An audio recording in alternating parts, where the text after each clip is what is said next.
Bonjour à toutes et à tous. Je commence par me présenter. Donc Julien Lebescon, chez Google depuis 3 ans. J'y accompagne des retailers français dans leur transformation digitale.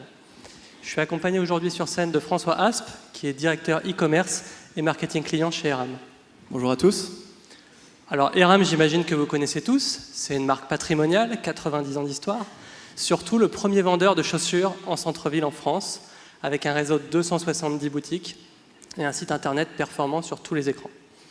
Alors François, je ne travaille pas directement avec toi chez Google, mais tu es quelqu'un que j'apprécie et je suis un peu faillot aussi. Donc depuis que tu es rentré chez Eram, je me chausse en partie chez Eram. Ça ne fait pas de moi quelqu'un de moins exigeant, puisque je suis extrêmement pressé entre mon travail et mes 2 enfants en bas âge. Donc je vais encore acheter en magasin, mais tout le repérage, je le fais sur Internet. Exemple avec cette fantastique paire, petit moment de promotion pour toi. Je l'ai repérée dans une vidéo en ligne, avant de la rechercher sur mon téléphone pendant un trajet vers le travail, et le midi suivant, de la réserver pour aller l'essayer et l'acheter en boutique sur mon ordinateur. Ce que j'ai fait le lendemain. Donc un parcours simple, efficace, sans accroc, comme on les aime. Alors moi j'ai été sympa avec Eram parce que j'ai donné ce signal de mon passage du web au magasin à Eram via les réservations, mais beaucoup de parcours repos ne donnent pas ce signal et vont directement du web au magasin. François, est-ce que tu peux nous expliquer comment vous avez déployé cette expérience omnicanal ? Alors, l'expérience client que tu viens de décrire, c'est en fait la rencontre de 3 choses. D'abord, un client exigeant, pressé, connecté. La deuxième chose, c'est des services. Les services qu'on met à disposition de ces clients pour répondre à ces exigences. Donc, tu as mentionné la e-réservation, on aurait pu parler du click and collect, on aurait pu parler du same-day delivery, des vendeurs connectés, tous ces services digitaux dont on se parle beaucoup. Et la troisième chose, peut-être la plus fondamentale, c'est l'organisation que nous, en tant qu'enseigne, on met derrière pour répondre à tes attentes. Et là, l'enjeu pour nous, pour délivrer cette expérience client omnicanal, c'est de casser les silos, de faire travailler les canaux ensemble avec des KPI communs. Et là-dessus, moi j'aime bien utiliser l'exemple d'Yves Morieux. Yves Morieux, je ne sais pas si vous connaissez, c'est un théoricien des organisations, selon qui les organisations qui sont capables de délivrer de la productivité, de gagner en gain de productivité, sont les organisations qui ont réussi à créer de la coopération entre leurs différentes équipes, leurs différentes directions. Pour un retailer, par exemple, c'est de la coopération entre le canal boutique et le canal web. Et pour illustrer ça, il prend un exemple assez sympa, qui est celui des championnats du monde d'athlétisme de 2003, et plus particulièrement du relais 4x100 mètres féminin. Il compare la performance des athlètes américaines avec la performance des athlètes françaises. Et quand on cumule la performance des 4 athlètes américaines, et qu'on la compare à celle des françaises, les américaines sont censées arriver 8 dixièmes de seconde avant les françaises au bout du 400 mètres. 8 dixièmes de seconde sur un 400 mètres, ça fait 6 mètres. Je ne sais pas si vous vous rendez compte, c'est une vraie déculottée. Donc les Françaises, a priori, elles n'ont aucune chance. Et pourtant, voilà ce qui se passe.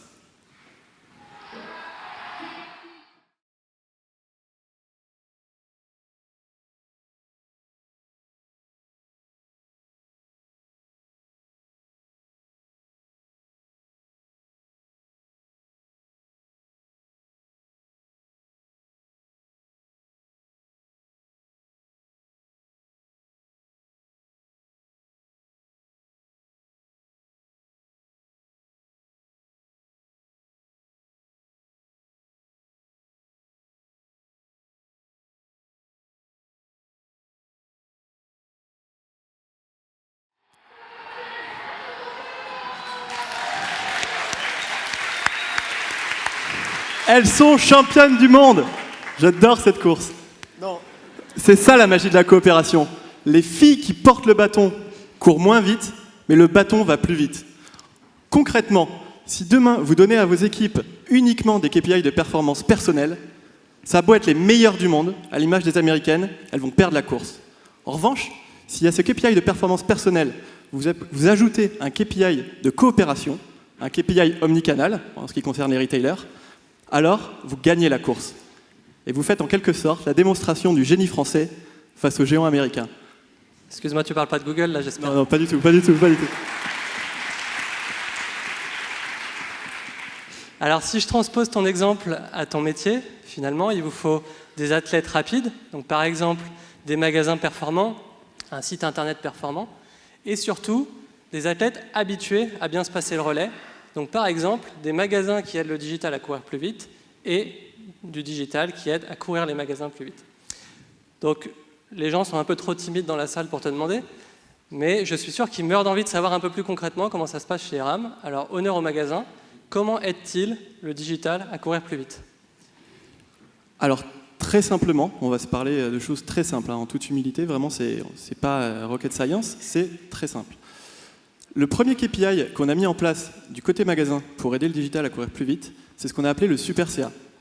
Le Super CA, c'est la somme du chiffre d'affaires retail le classique, auquel on ajoute le chiffre d'affaires de la réservation, le chiffre d'affaires du click and collect et le chiffre d'affaires réalisé en extension de gamme via des vendeurs dont sont équipés, via des tablettes dont sont équipées certaines boutiques. Ce Super CA, c'est tout bête, mais ça a été une véritable révolution pour notre réseau. La raison pour laquelle c'était une telle révolution, c'est qu'à partir du moment où on a mis ce KPI en place, KPI qui est le principal KPI sur lesquels sont incentivées nos boutiques, à partir du moment où on a mis ce KPI en place, les clients digitaux ont été considérés par nos boutiques comme leurs clients, ce qui n'était pas du tout le cas auparavant. Et donc du coup, quand ils viennent récupérer une commande en boutique, ils sont bien traités, ils sont bichonnés, on leur fait un peu de cross-sell, un peu d'upsell. Et même quand ils viennent, en cas de retour, quand ils viennent retourner une paire dans nos boutiques, ce qui arrive assez rarement parce que nos clientes sont en général hyper satisfaites de nos chaussures, donc même quand ils viennent faire un retour, ils sont hyper bien accueillis. En quoi ça fait courir le digital plus vite? Aujourd'hui, livrer une paire de chaussures dans un magasin, ça me coûte beaucoup moins cher que de le livrer à domicile ou dans un point relais. Par ailleurs, l'expérience que je viens de décrire, elle est beaucoup plus qualitative que d'aller retirer une paire de chaussures chez un buraliste. Donc du coup, aujourd'hui, côté e-commerce, on a beaucoup poussé ce canal de livraison, ce qui fait qu'aujourd'hui, 60% de nos commandes web sont livrées en boutique. 60%. 60% de nos commandes pour lesquelles ça nous coûte beaucoup moins cher et pour lesquelles l'expérience client est bien meilleure. Donc en termes de PNL, c'est un impact phénoménal pour l'activité e-commerce. Deuxième impact, c'est en termes de trafic.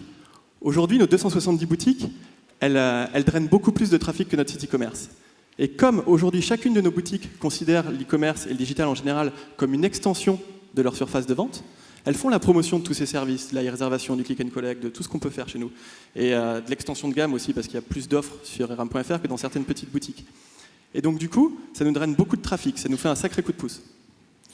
Peut-être une illustration toute bête de ça, c'est la gérante de Limoges, le magasin de Limoges, Sabine, que j'ai eu hier au téléphone. Je suis désolé, c'était pas prévu qu'on parle de Sabine, mais je trouve que c'est assez concret. Sabine, 15% de son chiffre d'affaires, 15% de son super CA, ça vient du digital. À Limoges, on n'est pas dans le centre-ville le plus dynamique de France. Sa boutique, elle fait 70 mètres carrés, je pense qu'elle a à peu près la moitié de l'offre. Et 15% de son CA grâce au digital, c'est ce qui lui permet concrètement aujourd'hui de remplir ses objectifs. Donc très clairement, Sabine, c'est la meilleure copine du digital. Et le digital, c'est le meilleur copain de Sabine. T'aurais dû lui dire de nous regarder peut-être quand même. Cette histoire justement de Sabine, je la trouve intéressante parce que ça montre le changement de mentalité qui a dû s'opérer chez vous. En fait, en rendant Sabine responsable du client omnicanal, c'est-à-dire du client où qu'il visite et où qu'il achète avec l'enseigne.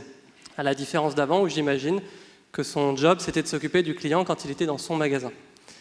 Donc après, évidemment, il faut que tous les collaborateurs de l'entreprise aillent dans ce sens-là, y compris ceux qui ne sont pas au contact du client. Donc on ne va pas pouvoir parler de tous les métiers qui se sont transformés chez vous. Mais si on continue notre histoire, par exemple, comment le digital, cette fois-ci, aide les magasins à courir plus vite? Très simplement encore, la première chose, c'est une question de personne. Aujourd'hui, la personne qui s'occupe du marketing client et du CRM dans mon équipe, c'est une ancienne directrice régionale.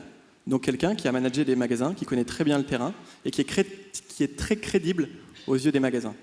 La deuxième chose, c'est les outils. Aujourd'hui, notre programme relationnel et notre base client, et toute l'activation qu'on en fait en CRM, c'est commun entre l'e-commerce et les boutiques. Et si on l'active essentiellement en digital, l'impact se fait essentiellement en magasin. Et la troisième chose, encore une fois, c'est les KPI de coopération, les fameux KPI omnicanaux. Aujourd'hui, côté digital, on a pas mal de KPI de coopération. Il y en a 3 qui sont peut-être intéressants à mentionner ici. Le premier, c'est le chiffre d'affaires de la réservation. Le chiffre d'affaires de la réservation, il ne rentre pas dans le PNL e-commerce parce qu'il est encaissé par définition dans les boutiques. mais on incentive quand même l'e-commerce sur ce chiffre d'affaires qui draine en boutique. Le deuxième, c'est la part des achats en boutique qui sont précédés par une visite sur eram.fr. Ça, c'est un KPI qui remonte tous les mois en Codir, donc sur lequel on est assez challengé. Et le troisième, c'est le ROI omnicanal de nos investissements online. Aujourd'hui, quand j'investis 1 € chez Facebook, chez Google, chez Criteo, je regarde plus seulement combien il me rapporte en e-commerce, mais je regarde de plus en plus combien il me rapporte en magasin. Et ça, là-dessus, on se fait pas mal aider par Faber Novel, notre agence média, par notre agence CRM, mille merci, mais aussi pas mal par Google, et je vais peut-être te laisser décrire les 2-3 services que vous mettez en place là-dessus. Alors effectivement, ce qu'il faut savoir, en aidant Eram et nos autres partenaires là-dessus, c'est qu'il y a 3 méthodes possibles. La base, qui s'appelle Store Visits, qui permet de mesurer le nombre de visites en magasin que vous allez générer suite à des clics sur des plateformes Google, qu'elles soient le moteur de recherche, le réseau display ou encore la vidéo sur YouTube. Mais Eram a voulu aller d'emblée un cran plus loin, en regardant non pas l'impact de ses actions marketing sur les visites, mais sur le chiffre d'affaires réel en magasin. Première méthode qu'on a pris pour faire ça, c'est Google Analytics, qui nous permet de réconcilier des parcours en ligne identifiés avec des parcours en magasin identifiés eux aussi, par exemple, via une carte de fidélité. Grâce à ça, vous avez pu mesurer un ROI omnicanal que vous suivez semaine après semaine. On s'est lancé il y a quelques jours, François, dans l'étape d'après, qui s'appelle Store Sales Direct, un autre outil qui fonctionne finalement sur le même principe que celui de Google Analytics. On relie des parcours en ligne et des parcours en magasin, mais cette fois-ci, on peut mobiliser la donnée des utilisateurs qui sont logués à leur compte Google pour reconnaître beaucoup plus de parcours, et donc une mesure beaucoup plus robuste. On voit que la mesure change tout, parce que quand on mesure l'impact de son marketing sur l'activité web et magasin également, au lieu de web uniquement, ça peut donner une nouvelle vision de sa rentabilité et donc permettre d'aller chercher plus de clients. Est-ce que tu peux nous raconter comment ça sert votre croissance chez Eram?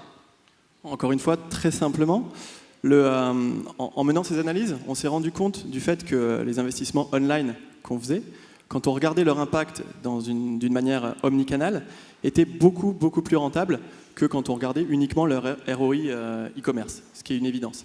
Mais quand on voit sur certains leviers, sur certaines périodes, des ROI multipliés par 2 ou par 3, c'était hyper facile pour nous d'aller voir notre DAF et de lui dire « Bon, bah écoute, en fait, le budget que tu m'as donné, je peux aller chercher beaucoup plus de business, parce qu'il génère beaucoup plus de business que ce qu'on croyait. Donc, vas-y, donne-moi un petit peu plus. » Et donc, avec ça, ça nous a permis d'aller actionner plus de leviers et donc d'aller chercher plus de visites et plus de business. Un exemple très simple, encore une fois, le display et les mots-clés génériques. C'était 2 leviers qui étaient un petit peu compliqués d'un point de vue e-commerce, sur lesquels on avait beaucoup de mal à aller chercher de la rentabilité. À partir du moment où on a mené ces analyses omnicanales, on s'est rendu compte qu'ils étaient beaucoup plus rentables que ce qu'on croyait et qu'ils généraient vraiment de la rentabilité en magasin. Et donc du coup, on a débloqué ces leviers et aujourd'hui, on investit un petit peu plus. Donc on va chercher, encore une fois, du trafic et du business grâce à ces leviers. Alors on arrive sur la fin de cet échange, François. Je te propose de m'essayer une synthèse des messages que tu as communiqué. Le premier, extrêmement intéressant, c'est ce besoin dans un monde où le consommateur omnicanal est déjà un acquis, d'avoir un business qui ne fonctionne plus canal par canal, mais finalement autour du client. Et la première manifestation de ça, c'est comment je rends chacun de mes collaborateurs, qu'ils soient ou non au contact du client, responsable de ce client, où qu'il se trouve en termes de visite et en termes d'achat dans mon enseigne. Ensuite, le comportement omnicanal, ce n'est pas que du service pour faciliter les transitions entre le web et les magasins. C'est aussi une nouvelle manière de recruter des clients. Parce que quand les achats se préparent de plus en plus sur Internet, si vous ne les captez pas à ces moments de recherche, c'est beaucoup plus dur que la transaction se fasse chez vous. Et pour ça, il faut avoir une vraie vision du ROI, et ce ROI doit être web plus magasin. Beaucoup d'acteurs le mesurent encore web uniquement. Donc ça change complètement le prisme de ce qu'on peut se permettre pour aller recruter plus de clients. Et un dernier point, puisque tu n'en as pas parlé, mais je sais que vous êtes dessus, c'est ce projet structurant autour de la donnée que vous êtes en train de mettre en place. Il va vous permettre d'industrialiser tout ce dont vous avez parlé jusqu'ici, et aussi d'ajouter une composante de lifetime value dans votre pilotage marketing. Donc on voit bien que vous jouez le coup d'avance pour que demain vous souriez encore. Voilà, me reste à te remercier François pour ce témoignage et à vous remercier toutes et tous pour votre attention et je vous souhaite une excellente journée. Au revoir.